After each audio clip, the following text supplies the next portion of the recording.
Mga bagay na kailangan mong malaman kung isa kang kolektor. Ano ba tong Ichiban Kuji? Tsaka bakit siya mas mahal? So, ang ibig sabihin ng Ichiban ay number 1 at ang ibig sabihin ng Kuji ay lottery. So, ang ibig sabihin ng Ichiban Kuji ay number 1 lottery dahil nga lottery siya, sugal to. So, technically, hindi ka directly bumibili ng laruan. Sumusugal ka para makakuha ng laruan sa mas murang halaga.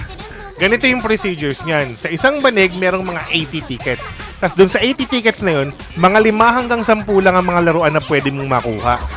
Kung malas ka, ang mga pwede mong makuha dito, mga tuwalya, stickers, posters, mga acrylic stands, yung mga ganun lang.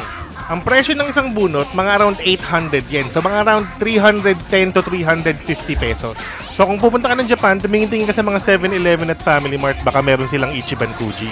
Kung dito ka naman sa Pilipinas bubunot sa mga conventions, mga around 500 ang isang bunot. So, kung titignan mo, kung tataya ka ng 5, sa Japan, mga 1,500 pesos na. At dito sa Pilipinas, mga 2,500 na yung nagastos mo. Hindi ka pa sure kung makakakuha ka ng laruan. Kaya ako personally, dahil sobrang malas ko din talaga sa sugal, binibili ko na lang ng diretso yung laruan para siguradong makukuha ko pa yung gusto kong laruan, hindi yung makakabunot ako ng kung anong random lang. Patapos na yung pinili kong background music, hindi ko pa nababanggit yung tungkol dun sa last one. So gawa na lang natin to ng part 2. Ito nga pala si The Figure Collector.